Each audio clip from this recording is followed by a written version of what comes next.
Hey there, spooky friends, and welcome to another episode of the Scaryish podcast. Woo!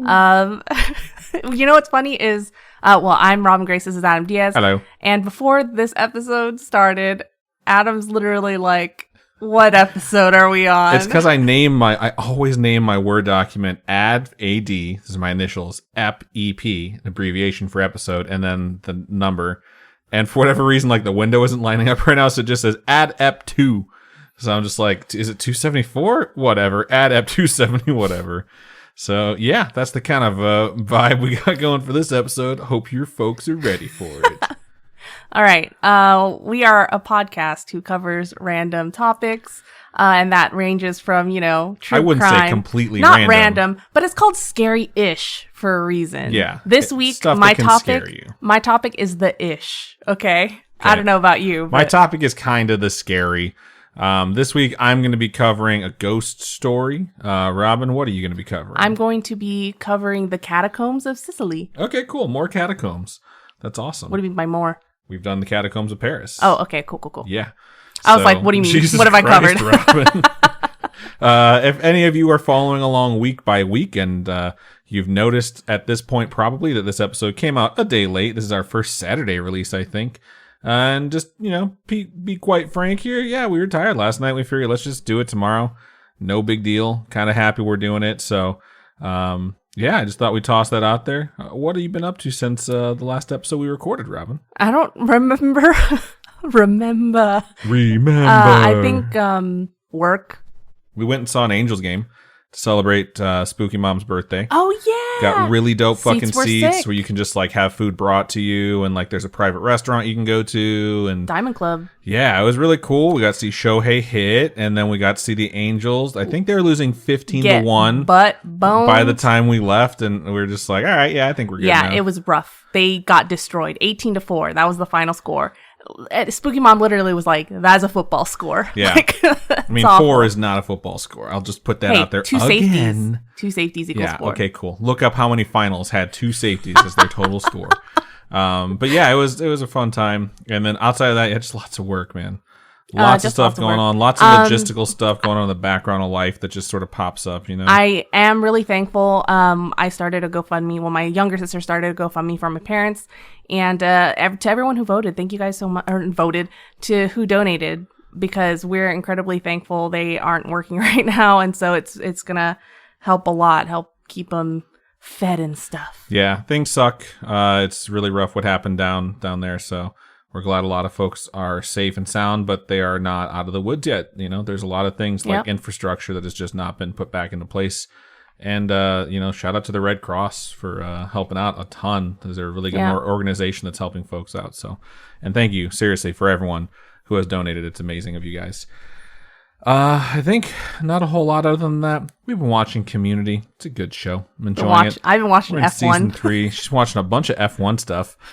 She's super into F1 and Shohei Ohtani nowadays, so it's weird. I've been playing a fuck ton of Baldur's Gate. This is how much I always have to reload my game, because like if you fuck up and you die, it's like, you want to load your save, bro? And so you have to do that. It says, my save file says I'm like 56 hours in, but if I check my playtime on Steam, I'm over 100 hours. So I've almost played twice as much as like progress I've made. I don't know how. I probably only played for like 6 hours or something. It's a great game though. So, yeah, not going to get too in-depth on that. I think we're about ready to just go ahead and get this thing started. Am I right? Yeah. Cool. Am I right, ladies? And then everyone cheers. So before I get into my topic, because I'm going to go first, I do want to say this. So we are recording Friday night, and I wrote my script, almost the entirety of it, last night. I'm not trying to be braggadocious or throw Robin under the bus. I'm bringing this up because I don't remember my jokes. I don't remember them week to week. I've already told Robin she's not allowed to look or read my script because, like, I want to read my jokes and laugh at them too, because a lot of them I'm just not going to remember. Like, I think I have a couple of things I remember off the top of my head. So we're all going to discover this topic together because Sleepy Adam wrote this. So it's going to be fun. So let's go ahead and jump into it. So this week, all right, I am tired. And I wrote tired in all caps. And I don't know what it is about life right now, but I am super beat. It's funny, like when I was a kid, my mom used to come home from work sometimes. And I remember her doing this where she would come home and be like, I need a hug. And I would give her a hug because I was a little kid. and she'd feel better. And then she would say stuff, and she still says this sometimes. She'd be like, I'm so tired I could cry. And I've never really been that kind of person who like feels that way. Like if I'm exhausted, I'm like, I'm so tired I want to die, or I just want to lay down. And I will say, like, I get it now, though. I get it a little bit, like just having so much like taking a piece of you, like throughout your day, just being like, okay, I get it. Like I'm just so exhausted, like I just want to lay down and not do anything. And I get like that's why her reaction was the way it was. And I definitely feel that way right now. I think I'm like really going into this weekend excited to rest. But so that said, my topic is actually going to just be me crying softly into the microphone for 20 minutes while Robin scrolls through Instagram reels on her phone. So let's just go ahead and get that started. That's your joke. It's not even funny. I thought it was funny. Obviously, I'm kidding. I am tired as fuck, though. I didn't want to miss an episode, but I also didn't want to bring you a shitty episode. So I decided, especially because like last week was such a fucking banger of an episode. We got so much good feedback on it that we wanted to make sure we had a good follow-up to it. Rather than bury myself into a bunch of research and connect a bunch of threads on my murder board, I wanted to go back to my roots and just tell some fucking shitty ghost story, Really? Just make it fun. So that's what this one's going to be. Okay. I came back after I finished this topic and I named it The Lady in Black because there's multiple ladies in black. So when I get to the end, you'll know which lady in black. I had to look at my this clothes. is. I was like, what color am I wearing You're not today? the lady in black today. As with most topics, I'm going to throw out the disclaimer. However, I'm throwing this out right at the beginning. This could all be bullshit. Tossing it out up front because, this is going to be a ghost story. The entire concept of an afterlife, after all, is questionable in and of itself and could totally be a construct that humanity came up with in early in its development to confront the existential dread that we were discovering at the thought of our sentience having some sort of an expiration. And then was further developed to include like good and evil as a way to encourage better behavior through a consequence structure built upon the never-ending fear of death, obviously. So, gotta toss that out. Or our understanding the concept of life itself and the energy that like we are and like our soul and our sentience. Like we could be in an infantile state where we just can't begin to fathom the ways in which our sentience can be perceived beyond like our understanding. So This is too much. it's just, it could all be bullshit. That's all I'm What saying. the frick? So obviously I was very tired. Either way, ghost stories are fun, and that's why we're doing this. I'm going to be talking about the Lady in Black from Boston Harbor. So, or as the locals pronounce it, Boston Harbor. I'm not too good at the Boston accent, so it goes in and out. I don't want to offend anyone by like not doing it when I should do it. Oh, or doing you're it talking wrong. about Boston Harbor? Yeah, I'll toss one out too, and I wrote it the way I should say it, Boston Harbor. I think that's right. But what's really funny though? When I was checking the list to see if we had covered this particular ghost, I just like go to the episode list. I get every single episode we've ever done up on one page, and I control F and I typed in the word black. Because I was like, if it's Lady in Black, that'll definitely be in the description or the title. And I was shocked to see that I had covered the Men in Black on you episode 213. Yeah. I do not remember that at all. It's because they deleted your I memory. think they deleted my memory. Like, goddamn you, Will Smith. Why are you doing this? I never even talked about your wife. How could you do this to me? I want But to yeah, watch that- Men in Black again. That shocked me. Men in Black 1 is really good. It's really good. Men in Black 2 is not. I've never seen Men in Black 3 or the Chris, I've seen them all. or the Chris Hemsworth Oh, Men in except for Black. that one. That one's not real. But anyways, this story I'm about to tell you takes place on George's Island, which is located in the Boston Harbor. George's Island is home to Fort Warren, a massive pillow fort built on the island that was eventually converted to stone walls. Pillow 'Cause fort. People just enjoyed having a big fort made out of pillows and blankets. And they're like, we should make this real. You were tired. These are bad jokes. These are great jokes. Also, we just watched the Community episode where they made a fort that like spanned the entire campus, which was just a hilarious episode. So yeah, it was at the forefront of my mind. Fuck you, Robin. Okay. For real though, this fort was completed in 1850. So it's old. It's almost 200 years old. And I know what you're thinking, Adam, what would a fort in the United States be needed for in 1850? The Revolutionary War was long over. Well, dear listener, you are correct. Nothing bad ever happened in this country again that would require any sort of military installation. JK, LOL. 10 years later, of course, this thing happened called the Civil War.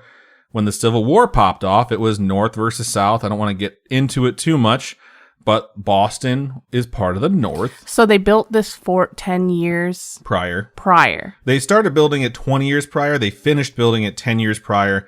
Then when it popped off, the Northern Army was actually using it, amongst other things, to store or jail or imprison prisoners of war from the Civil War. So if they caught people that they weren't going to execute or give back, they would bring them to places, and this is one of those places.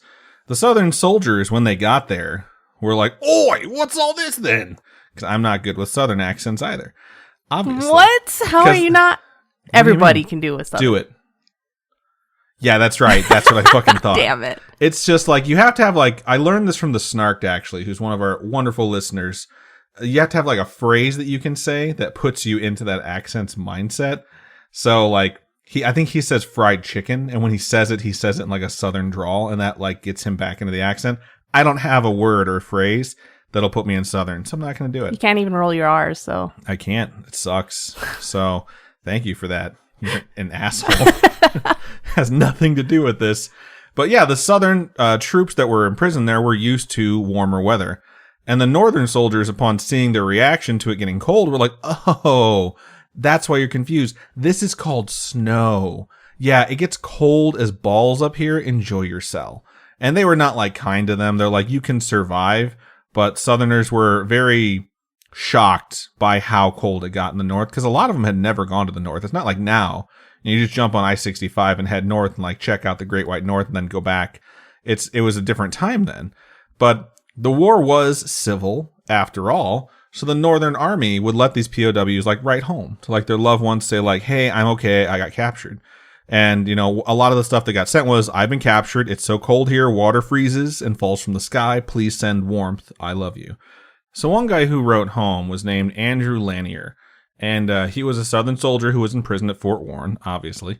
He wrote to his wife, whose name was said to be Mrs. Andrew Lanier. You know, because, like, stories have no respect for female identity at this time. I could see that. Yeah, anyways, he wrote, you know, "Hey, babe, like, this place is cold, and I hate it.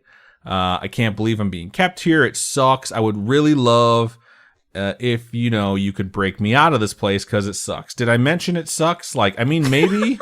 maybe in like 170 years, it'll be some sort of cool tourist destination filled with history, with affordable options to come visit, including like free visitation here and there. But right now, in 1861, it's cold as fuck and I want to come home. Can you please come pick me up? And the Northern soldiers like read the letter and they're like, "Yeah, sure, just send it. This isn't weird at all." So the letter goes to Mrs. Andrew Lanier, and she gets it and she opens it up and it says, you know, "Dearest Mrs. Andrew Lanier." And she's probably like, "Why the fuck does he call me that?" And she reads it, and then she writes back like, "I'll come get you if I get my first name back."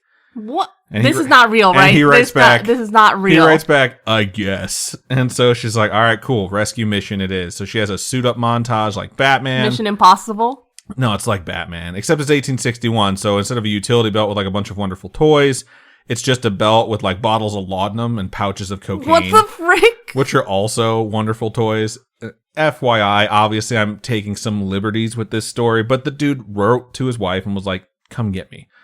Like, he convinced her to come break him out, and she decided to come from wherever the fuck they were from in the South, all the way up to Massachusetts and try and get him out. So she travels to Massachusetts, like I mentioned. She gets to Hull, Massachusetts, which is a town that's about a mile away. And she finds some Confederate sympathizer in the North. And, like, I don't know how she figures out they're a Confederate sympathizer. But she convinces them to let her stay. So she can, like, you know, do some recon and see what's going on with this fort.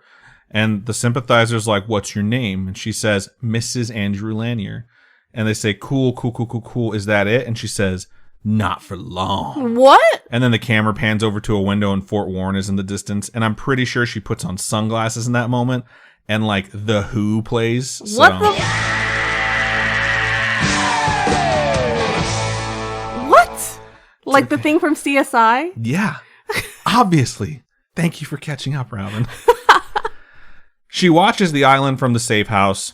She pays attention to the guards, their routes, and the boats that come and go. Probably, I'm kind of ad-libbing here, but she does spend time in the house. This dog is breathing so fucking heavy right next to the microphone. If it sounds like Robin breathing heavy because the story is so intense, it's just because we have a corgi who's very sleepy, who's in Robin's arms right now, who's just like... So, yeah, just want to put that out there. She bides her time. She pays attention. She figures out a way that she might be able to go and get onto this fucking island. And in January of 1862, she's like, okay, I think I'm ready. And what is known from this like legend, because this story is everywhere when you look her up. Yeah, there's so many tellings of it. But like what is known from this is that she cuts her hair really short. She dresses herself like a dude. And she decides, I'm going to go on a stormy night because it'll be harder to see me. And it'll be harder for them to distinguish me between, like, me and someone who's actually a soldier there. So she's pulling a Mulan. Sure. Yeah. Never seen it. So she heads out during the stormy night. She actually does have a utility belt, and she carries 2 items in particular. She carries a small pickaxe and a pistol. Almost certainly picked these 2 items so that she could shoot a tunnel into the ground. No. Under the water and back to land. And then the pickaxe was simply so she could murder any guards that tried to stop her as brutally as possible. Both are obviously murder items. Maybe or maybe not. So she gets there. She like explores the fort. Eventually she locates where the cells are located, but she knows if she goes in there, she's going to be seen like face to face. Like the guards are going to be like, no. You're too hot for us. Yeah. You're just doing way too much for me downstairs. Maybe, maybe not. Who knows? I'm not going to judge them. I'm not here to yuck their yum. But the point is, she knows she'll be identified if she tries to go into the cells. So she's like on the outside trying to locate the cells, you know, and the way she's doing this is she's like whistling some recognizable tune from the south. I don't know what the tune is, but eventually she hears someone whistle it back. And she's like, oh, that's my husband. Oh, so that's how she figures it out. Okay, she didn't just wear a dwarf shirt. Yeah, she didn't wear a dwarf shirt, which probably would have worked too. She's probably just walking around like a good neighbor. And then finally someone's like, State Farm is there. So it's the best I can come up with. Anyways, she hears where her husband is and she like looks and looks and looks. She finally finds him like in the window of his cell. And she's able to, I don't know how, slip through the window into his cell. Which begs the question of why didn't he just slip the fuck out? Maybe he has wider shoulders and she's more of a small, petite woman. Separate them, dude. Like, just bash them into the wall like fucking Mel Gibson from Lethal Weapon until you can just get them through the wall. Maybe he's got a dump truck ass. He could have a dump truck of an ass that's not letting him just slip out like she did. Once inside, she hides amongst the other Confederate soldiers. Like, they are able to, like, conceal her, like, in the group of them so that the guards don't say like, there's an extra one in there, or there's a lady in there. And they form a plan. The plan is to tunnel to the middle of the fort, then use the gun. I know. Anya's like, that plan's stupid. Then they're going to use the gun and the pickaxe to overtake the fort's guards. And I'm imagining she said, that's a pretty stupid fucking idea. That sounds like a stupid idea. Why don't we just use it to get the fuck out of here and then join back up with the Confederate army? And they all laughed at her, and someone probably said, women, am I right? Shut up. So they started their fucking idiot plan to tunnel to the center of the fort. And this is going to take 2 full weeks. And she just hangs out, and she's probably thinking, maybe saying here and there, this is a bad idea, but whatever. All the bad decisions we've made up to this point have apparently made this a good one. And they continue with the plan. And the last night where they're like, okay, cool. Like we're confident we're going to get to the spot we need to be. The guy digging like hears her. She probably spoke without being spoken to first. And he drops the pickaxe out of shock. I don't know what actually happened. I just know someone dropped the pickaxe. Okay. I figured it was based off of some sexist bullshit. So when the pickaxe hits the ground, a guard is alerted. Oh, God. Okay. I'm just thinking of that one movie that you really, really like that everyone says is like the greatest movie of all time. Shawshank Redemption. Yeah, except these fuckers went the wrong way. So once this happens and the guard's alerted, the guard realizes what's happening and they all rush in there. And here's the thing. They have this long fucking tunnel because they're tunneling to the middle of the fort. They're all in the tunnel. According to the story, all the Confederate soldiers are in the tunnel. I assume because this is the last night that they're all going to pour out from the middle of the tunnel. And they didn't want to just wait around in the fucking cell. They were like so confident that they were going to get this shit done that they all decided to just pile into the tunnel and leave the cell empty because they're stupid. You can, as a guard, I could totally, you can totally think from that perspective, like one person missing, you don't notice, right? a whole cell missing. It's like, where Why the is the hell cell did everyone empty? go? Exactly. So the guard gets the other guards and is like, hey, they're trying to break out. And so the guards come into the cell. They realize there's a tunnel. They see it's filled with a bunch of people and like, all right, get the fuck out. So they start bringing them out one at a time. And they're counting them. And they get all of them out. And they're like, okay, cool. That's all of them. Best not check the tunnel for anyone extra, because who would be fucking stupid enough to break into jail? So they're like, everything's good. And then Mrs. Andrew Lanier jumps out of the tunnel and she's like, aha, you didn't know I was here. And she points the gun at one of the guards. There's another story that says she fires the gun.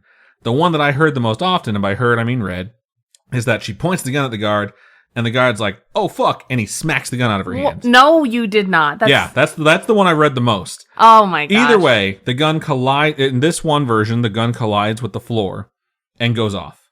The other version, she's like, haha, motherfucker, and she shoots at the guard. By the way, at 1861, she would have had one bullet, you know? She would have had to like pack the fucking thing with the wad and the gunpowder to get the second bullet in there. Yeah. So this is a bad plan. But either way, the gun goes off and it hits her husband. Of course. Oof. So he dies.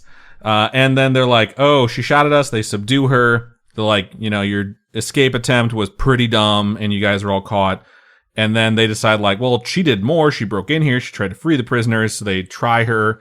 She is sentenced to death and she's sentenced to be hanged. And apparently she requests that she be is allowed to die with dignity, is how it's put in a bunch of different stuff. And she's like, bring me a dress. Okay. I want to be hung in a dress. And they're like, the best we can do is a black robe. Like, that's the only thing we have around here. So she winds up being executed. And she's hung by the neck until dead, wearing this black robe. And when you say robe, like monks looking robes, or? They don't specify in the stories. I just see them say robe everywhere. I picture the dude from The Big Lebowski, Okay. except his robe is black in this, and that's Okay. what they brought her to wear, and then subsequently hung her in. So she's buried apparently in an unknown location on the island, which should still be there, but no one remembers where they put her. But in the weeks following her execution, some of the guards and some of the prisoners started to see a black robe move past them just on the edges of their vision, and it started freaking them out, guards and prisoners alike.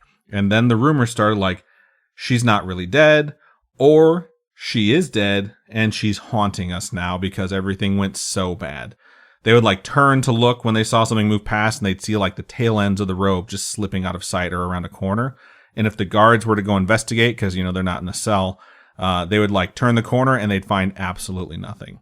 The stories start to be passed between guard and prisoner alike that there is a lady in black that haunts Fort Warren. And this story has been around since 1862. Wow, okay. Supposedly. There's some places on the internet that say that this shit got made up in like the 1950s. Oh, okay. So we won't talk about that though. It's said that one particular guard turned a corner and saw the free-floating, full-torso, vaporous apparition directly in front of him. And he said, what do you want? In a terrified voice.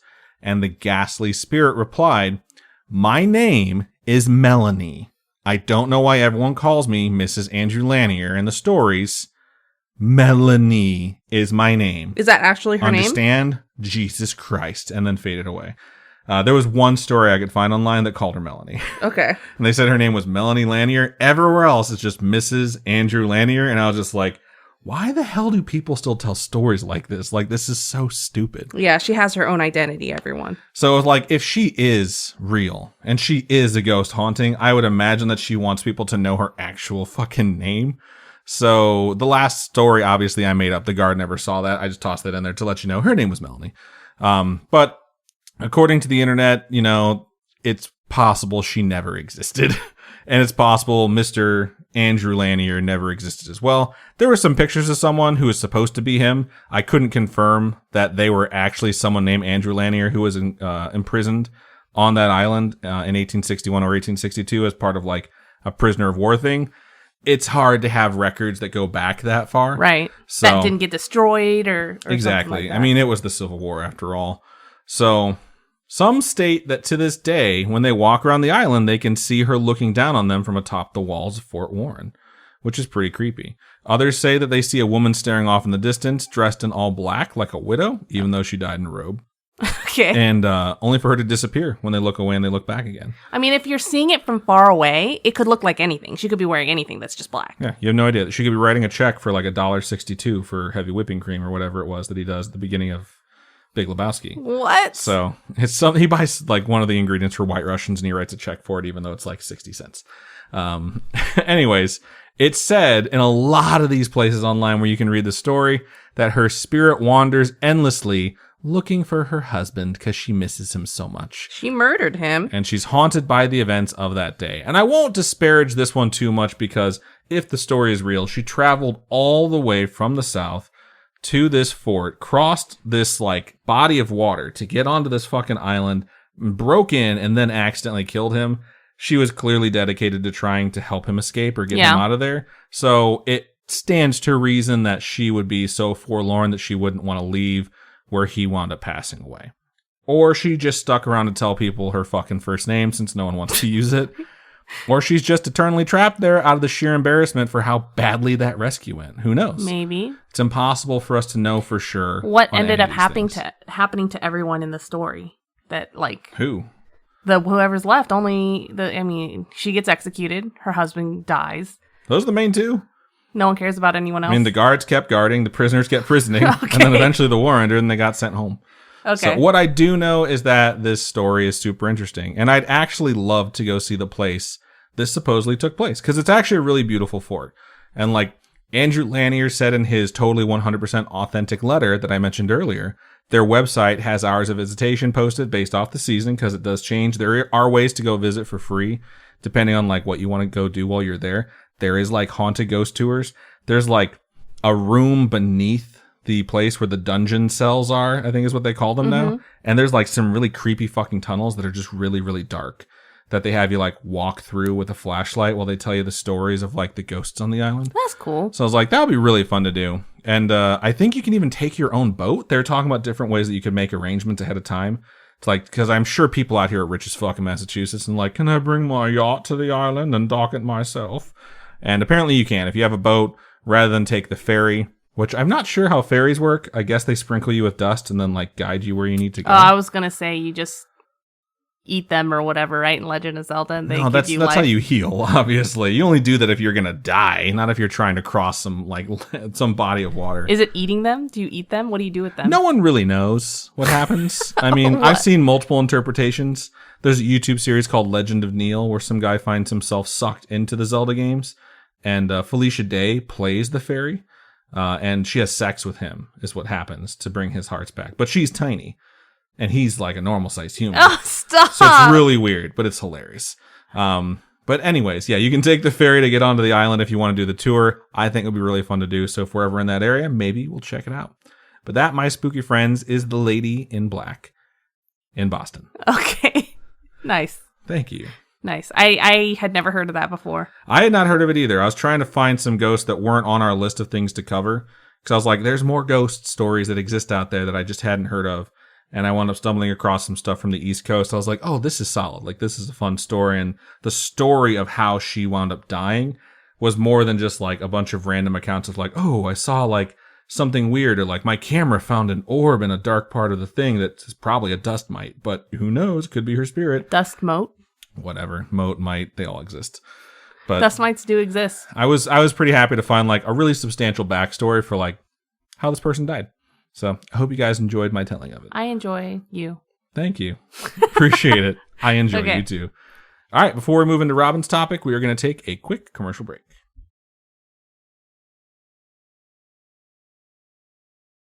All right, welcome to my half of the episode, the ish part of Scaryish. This week I'm gonna be bringing a little something different to the table. Not gonna do the usual true crime, cryptid, or ghost type thing. I thought you were doing true crime for a while, so I'm pretty excited to hear what you got. Yeah, in store I for us. changed it up. So this week I'm gonna cover a creepy, fascinating place that I never known existed before. We as a team, as a partnership, try to find like different haunted places or like weird historic places to kind of check out. Maybe we want to visit one day, or maybe Robin will chicken out. We'll just talk about it on the show. Or maybe we definitely don't want to visit one day. But these are like real historic places. This one, at least, I'm going to cover today. And my fear of going to these places that exist that are really creepy and scary is that I don't want to go home with a ghost, you know? Mm-hmm. I don't want to pick up any hitchhikers. I was going to say, yeah, just stay off Haunted Mansion and we'll be okay. But the place that I wanted to share today is that of the Catacombs of Palermo in Sicily, Italy. Okay. And I'm sure many of you would hear the word catacombs and immediately your mind goes to the catacombs of Paris. That's where mine went. Right. And it's definitely the first thing that pops into my head as well at any mention of catacombs. There really aren't that many in the world, you know, that are so notable that when you type in catacombs will come up. If you type in catacombs, it immediately Catacombs of Paris. Right. That's it.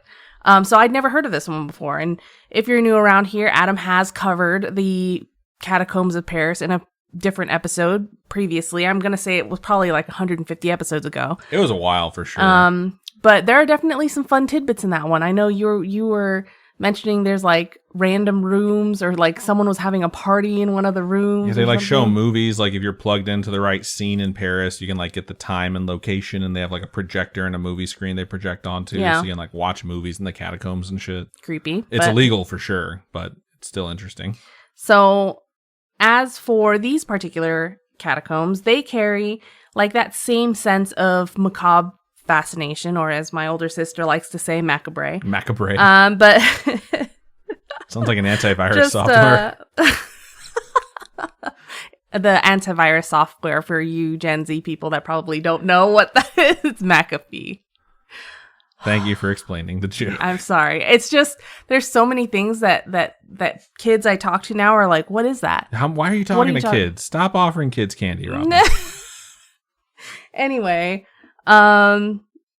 these catacombs are just on a much smaller scale than that of Paris, and it's not built the same way. Like the tunnels, the catacombs of Paris, they're lined with just bones, where it's bones on top of bones on top of bones. This one is very much different. There is a tunnel. They dug a tunnel and things like that, but it's very much different. Okay. It's lined with skin, so it's a lot more aerodynamic in some ways. Yeah, you can tell who's who by the tattoos on the skin. Pretty fucking gross. It all began with a monastery, Palermo's Capuchin Monastery, and during the 16th century, this monastery outgrew their original cemetery. So they began to excavate and create crypts below their building and essentially created the beginning of these catacombs. And before the catacombs, all the friars that were there would be buried in a mass grave. So they would just lower the bodies down into this mass grave with a sheet. It's sad. You know? So in 1957, they're moving all these bodies into this new underground cemetery, and they find that 45 of the bodies are somehow naturally mummified. Because they stacked them all up on each other, and if they were in the middle of the pile, they might have gotten mummified. Maybe, I don't know. They were just naturally mummified, almost like intact. And I'm sure a lot of you are asking, how does something naturally mummify? And the main answer I saw is dehydration. So these bodies would dry out. And like jerky. Yeah, I guess they're human jerky. But no moisture means no habitat, no space for bacteria to grow in and cause this decomposition. So they kind of just mummify. Sidebar, I did recently come across a video where someone had saved like a McDonald's Happy Meal from this year, like 1950 or something. Maybe 1970, something like that. Obviously 1950. Did McDonald's exist back then? I don't think so. I can't remember. Maybe it was the 1980s. I don't know. It was like 50 years old. So okay? You're giving us a pretty big swath of years. The range I don't remember. Is 30 years. It was like a month ago. Just pick one and say it confidently. Okay, I said recently, but it was a while ago. But I just thought like this mummy thing reminded me of it. And tell us what the fucking Happy Meal was like. It was not, I imagine when you say food like that, it would be molded and rotten and gross. It literally looked like the food. Like she took the hamburger apart. You could see like the dried up patty, like looked like a fucking patty. The bread looked perfect. the freaking, you could see like the ketchup and like that stuff was still, it was just preservatives, man. They keep stuff forever. Yeah. And when I saw that video, I was like, we eat that. Yeah. We literally fucking eat that. But I was just like, that is crazy that all the fries looked good, like not good, but they were. I was going to say Robin's still going to try them. But they weren't molded or anything. It was just like fry straws, you know? But yuck. It's like mummified food. That's the scariest thing we've talked about so far this episode. Yeah. So I mean, that's, you know, kind of like the idea of mummification, right? That food is just dehydrated and left there, or preservatives like embalming somebody would do. But yeah, I just thought it was freaking gross that it lasted for 50 years. So the friars, the people running the monastery, they decide that instead of burying these mummified remains, they would display them. So they had these cutouts, like these little niches kind of built into their tunnel. Like a bay window with a body? Yeah, so they put the bodies up like that. So they put them upright in these niches. Niches. I'm pretty sure I've seen like the Property Brothers like, you know what would really look good right there in that bay window? Mummified body. Yeah. We got a bunch of those. So yeah, so Has anyone seen Zooey Deschanel lately? We should check on her. She's fine. I see Instagram pictures all the time. But so anyway, they decide they're going to display these bodies. And in 1599, they actually had one of their brothers, one of the friars, they call them brothers. They mummified. Like Hulk Hogan. What? Brother. Oh, God. So they mummify him and puts him in the catacombs. And though the catacombs were originally intended for the burial of the monastery's friars, it eventually did evolve into something else. And in 1871, Brother Ricardo was the last friar to be interned in the catacombs. As time went on, from the beginning of the catacombs, you know, inception, they being buried there kind of became like a status symbol. If you had money, you could be embalmed and displayed there. That's weird. Yeah, so if people that were like famous or well known, if you had a means to afford it, you would be displayed there. So if you guys are squeamish, obviously you shouldn't be listening to this episode. It's about mummified bodies and blah, blah, blah, blah, blah. Well, up until now, I think you were okay. But the process of mummification maybe grosses people out. I don't know. You take the insides out. You put them in jars, right? Well, yeah, you dehydrate the bodies. They put the bodies on racks. So they would just put the bodies on racks, have them dry out. And then like on a loan when they catch fish and they're just like, I'm gonna dehydrate my fish so I can keep it like jerky. Oh, right? Same concept. They're basically smoking a human. But they don't smoke you. They just have you dry out. Taste way better if they did, though. Am I right, ladies? Stop. Why do you keep doing that? I do that all the time in our day-to-day life. When one of my jokes doesn't land with Robin, I act like I'm talking to an audience that doesn't exist, and I just say, am I right, ladies? And it just makes me feel better. Anyway, they let them dry out, and then they take them down once they're kind of crispy, and kind of clean them, wash them with vinegar. And with how mummies just look all shriveled and things like that, I totally understand the whole dehydration part of it. That's why they look the way they look. I just don't know how. Like, what room do you put someone in? What temperature does it have to be? What does the humidity have to be?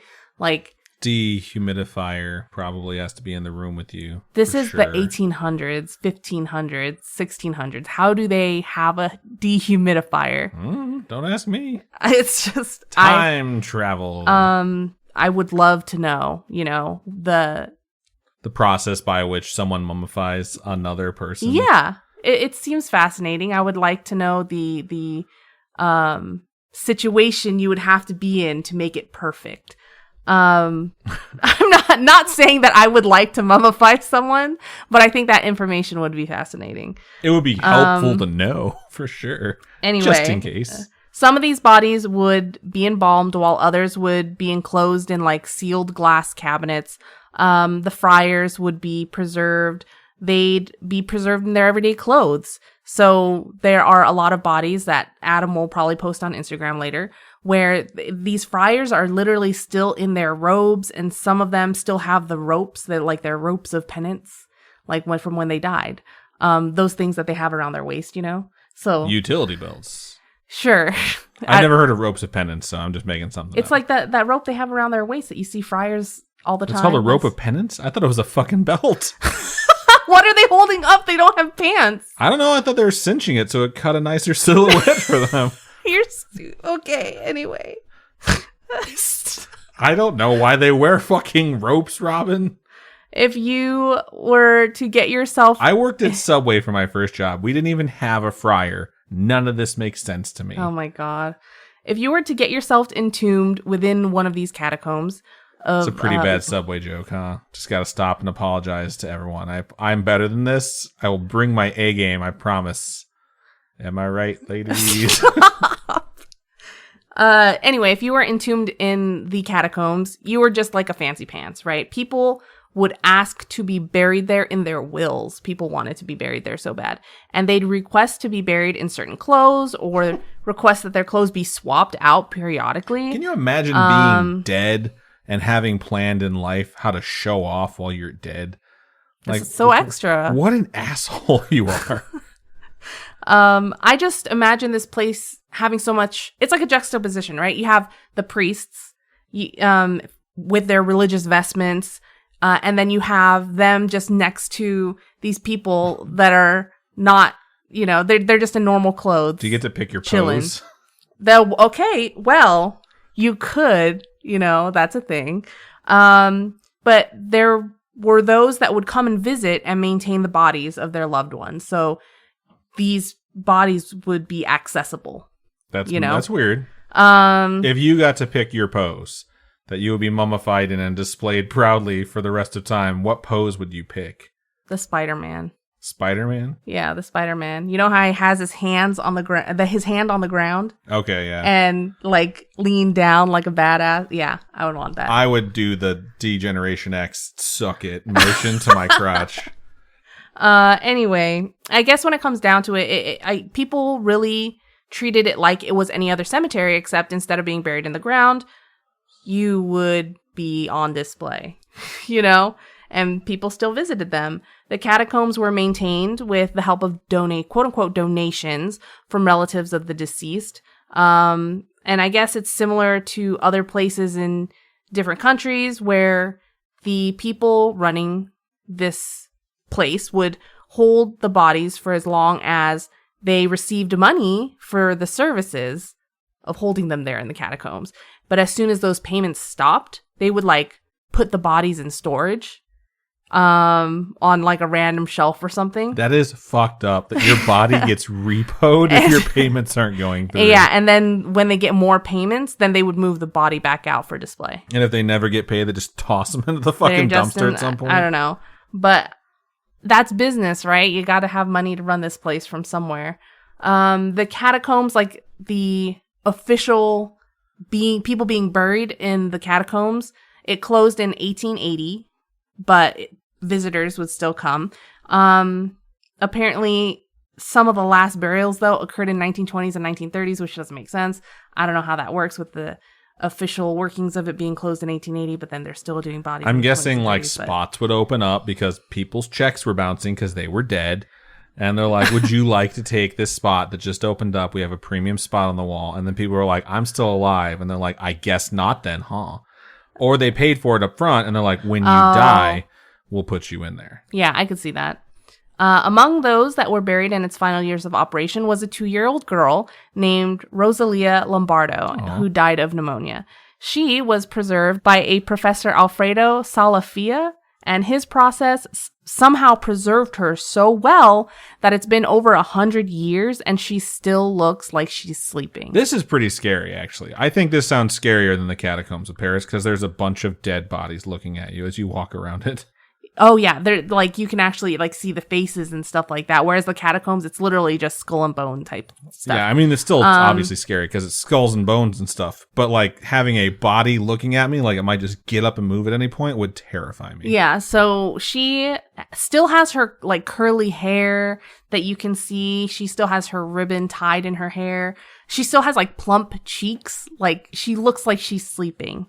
I sent you a picture. You can check that out later. But oh, goody. Spoilers, his process obviously involves a lot of toxic chemicals and things to make her look like that. I mean, so. she's deceased at this point. So. Yeah. She is by far the most famous of mummies within the Capuchin catacombs, known as the most beautiful mummy in the world or the Sleeping Beauty of Palermo. It's a lovely nickname.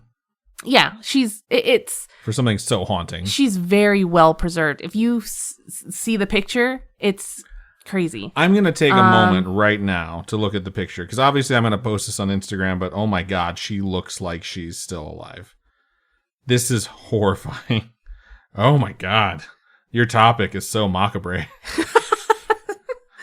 Many have said that they've seen her open and close her eyes throughout the day. Holy shit. So I sent you that GIF too. So you can see there's a GIF where there's like a photo that was taken like 2 hours apart or an hour apart or something. Instagram doesn't accept GIFs, unfortunately, so I can't put it up there, but I will look at it myself. Follow link. Yes, Facebook. Okay. Okay, yeah, I see what you're talking about. Yeah. This is horrifying. Okay, yeah, she's a demon for sure. Anyway, so I think that's crazy. I don't know if it's something with the humidity or the temperature within her box. I don't know. But the very final burial was that of Giovanni Licata di Bocina, the Count of Isnello in 1939. That was the last burial to happen within the catacombs. There are quite a few notable individuals that are buried in the catacombs, ranging from painters, masters of varying crafts. Like, I think there was one who was like a master fencer or something. And there are people from like princes to presidents in there. It's just like a whole bunch of different people. Princes in there? What? No. He was so talented. After all the work, burials, and mummification, the totals are approximately 8,000 bodies and 1,252 mummies. Oh my God, that's an army of mummies. The amount of mummies was counted based on a census in 2011. I almost didn't remember how to say that. It's been so long since we've had any numbers with a 1 in it. It's been 2020. Oh, okay. You know what I mean? I was like, you were just talking about the fucking 1900s. I know. But 2011. Okay. So these all line the walls of the catacombs. Now, I'm sure you think that that's an army of mummies, yeah, but I literally just said the Paris catacombs have approximately 6 million bodies. But they're not mummies. They'd have to be like, is that your femur or is that mine? But these fucking mummies are like ready to, they're plug and play. You just need the Necronomicon. Oh my God. And you have yourself an army of mummies. The halls are divided by categories. So there's like men, women, children, priests, monks, professionals. There's even a separate area for virgins. Oh my God. There's like even unmarried women, they are displayed a very specific way. So apparently like the unmarried women, you can tell who they are because they have like crowns. They have like the crowns made of like silver or like branches or something like that. It all seemed very deliberate, very specific. And it's probably a cultural thing at the time, and that's why it is the way it is. But, the bodies are all in differing states of decay or preservation. I assume is because different people performed the procedures on all the varying bodies. Not everyone was as talented as the professor who performed the procedure on baby Rosalia, so not all of them look like they're still alive. Imagine if that was your talent, like the talent that you were better than anyone else at, and you're just like, I make dead bodies look like they're alive still. It's like they get a lot of work. You get a lot of work and you get a lot of money, but it's just such a weird, like no one expects that. Like in 3rd grade when you write down like, what do you want to be when you get older? No one's like master embalmer. Yeah. I'm reading a book right now where the main character, her goal that she the career she chose for herself was to be like a mortician to like I don't know, make bodies pretty. I was like, that's interesting. Some people go through certain traumas or whatever in their life and they decide like that is what I want to do. I think, you know, I want to help people. Shirley from like the first Shirley season from Haunting at Hill House. But there are those who have been propped into poses as mummies.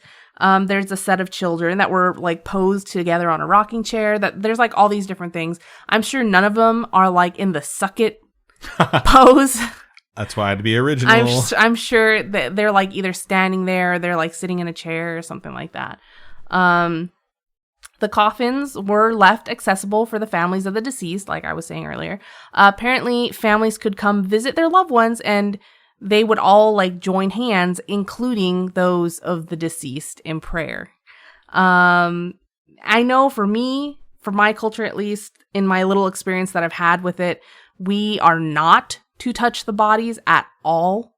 Like, of anybody who dies, like, don't touch them. It's like a really big no-no. So I can't even imagine returning year after year to hold the hand of this preserved body. It's just something that kind of is a little bit scary for me, the idea of like touching a dead body. Just a little bit. But you know, if that's helpful for you, it's like you never have to say goodbye, you know? It's just, you never have to mourn for them. You can mourn with them a little bit. Everybody processes things differently. Yeah, cultures have very different ways of handling, you know, dying, and the way you're going to handle it as the person who's the relative of the deceased. Yeah. So it's always fascinating to learn about it. The more I learn, it's kind of cool to think about the different ways that I could be, what's a good way to put it, like honored if I were to pass away, when I'm to pass away, type of thing. Because I've always wanted to be cremated. For the longest time, I want to be cremated, and I just want like everyone to like take a tiny little urn of my ashes and, you know, use me when necessary, like as a smoke bomb, or throw me in the eyes of your enemies. We've now decided you're going to be taxidermied into the suck it position. No, I think what I want now is to be ground up and like mixed into gunpowder, and I want everyone to have like special atom ammunition to use in case of like werewolf or vampire. Like that would be fun. So I think I'll go with that for a few years. I'm going to change my will after this. Oh my god! Mix my ashes into some gunpowder. It'll still be potent enough, but like you'll be like, this is my grandpa's bullet, and be like, do you leave it to you? It's like, no, he's in it. Like, it's powerful. All right. In 2007, something called the Sicily Mummy Project was created, led by an anthropologist named Dario Piombino Mascali from the Department of Cultural Heritage and Sicilian Identity in Palermo. The goal was to study these mummies and create profiles on them. So he wanted to kind of figure out who they were, why they were there, type of thing. Like, they would x-ray these mummies and CT scan them, and they were just trying to collect as much information as they could based on what was there, you know? According to Dario, they wanted to create like a better understanding and relationship between the people of Sicily and death, because I guess at that time it was seen as a little bit of a taboo to talk about it, but he's trying to create that connection with remove the them. stigma a little bit. Yeah. In 2022, there was a study of child mummies led by Kirsty Squires, an associate professor of bioarchaeology from Staffordshire University in the UK. And she wanted to study the approximate 163 child mummies that were entombed there. And she wanted to compare biological and cultural data that she could get from them. And so these bodies, they still have clothes on, and they're buried with personal effects, items, things like that. And it's kind of like getting an insight into what life was like at the time, based on all the information that she would collect doing all that research. So it's pretty fascinating that these people want to study them still. It's 2023. That was 2022. The last. I mean, yeah, people listen to true crime shows and documentaries all the time. There's definitely going to be a market for people out there who are fascinated by mummies and the specific types of mummies that you can find. So yeah, the catacombs are open to the public, and you can go check out the mummies yourself if you guys want. You can literally take a bus to the entrance of the monastery in which they are housed in. Places like this just carry so much history, and despite how scary or creepy it might seem, or morbid of what have you, they're places that just carry like this weight to them, you know. Maybe I've never been, but I just imagine that you can feel it in the air when you walk into a place like that. You can feel it coming in the air tonight. I tried my best to find some ghost stories about this particular place, but I really couldn't find any ghost stories. Maybe these folks are just laid to rest. And that's what I'm They're thinking, resting in right? peace. It looks like this is one of those just really respected locations. It's under a monastery, so that's not surprising that maybe everybody's just peaceful there. So you'll go. But I've watched The Nun, so. Oh, wow. You know. That movie, although I get the concept being scary, sucks. It's just not good. The movie itself is not very good, but the storyline of that movie is not very good, but it's scary. It's a good movie to put on in the background and not care about and just have the sounds going on. I tend to not put on horror movies in the background for me. And then the sequel's coming out, The Nun 2, the re-nunning. Oh, yeah. So interested to see how that'll go. Not really, but yeah, very good topic, Robin. I would love to go visit this with you. I do think you will chicken out if we were to ever make our way to Sicily. And it'll be interesting to see, though, if we can ever actually achieve that in our lifetime. Italy is not really on my travel list. I mean, you don't have a lot of stuff that I have on my travel list on yours. You're like kind of skipping all of Europe. So you're just like, your travel list is essentially like Japan, Japan, Japan, Japan, Japan, Japan, Korea, Japan, Japan, Japan, Japan. I want to do London, Scotland, I've tried Ireland. to push for us to go to London, and you have shit all over that idea every time I've done it, and you're like, no, Japan, again. And I'm just like, London for the first time or Japan again? You're like, Japan again. So I call bullshit. Just saying. Anyway, thanks for sticking around to this point in the episode. Yes. Hopefully this was a little bit of an educational one, I guess. Just giving you guys some tidbitties about these places. Yeah, this history. Yeah, creepy knowledge nugs for sure. So we hope you enjoyed that. And I think this is just about the end. So if you have a story you would like to share with us, does not have to be about any of the stuff we covered today. It can be anything supernatural, spiritual, coincidental, true crime, extraterrestrial in nature. Feel free to email storytime@scaryish.com. You can go to our website, scaryish.com, click on contact us, fill out that form. It comes directly to us, or hit us up on our social medias. Instagram is @Scaryish Podcast, Twitter or X or whatever it's fucking called now is @Scaryish Pod, and Facebook is facebook.com/Scaryish Podcast. We'd love to hear from you. It's still twitter.com. The URL. They took down the sign that said Twitter outside that building like a month ago. Because I don't think they have any. I mean, Elon has no fucking plan about what he's doing. He's like, I'm just going to make this change. And then they fucking caught this dude unbanning himself from people's personal accounts. And he got called out for it. So he's like, we're going to get rid of the banning feature altogether. You can block in DMs, but you cannot block people anymore. Tell me how you really feel about it. And it's just like, what the fuck is going on? I deactivated my personal Twitter. I was like, fuck this. If I cannot block people, what is the point of being on something? Like, you want me to actively let myself see shit that I just don't want to see. Like, I don't have a choice of curating my stuff anymore. Like, kiss my balls, Elon. Anyways, for folks who'd like to donate to us, how can they do so, Robin? You can go to patreon.com/Scaryish Podcast, and those are monthly donations with tiers starting at $8. You can also go to ko-fi.com/Scaryish Podcast if you're more into the one-time donation type thing. Right on. That's everything we have for this episode. Fuck you, Elon Musk. What the frick? No one goes to the end of the episode ever. So yeah, that's everything. Robin, go ahead and sign us out. Keep on creeping on, and we'll talk to you guys later. Bye-bye.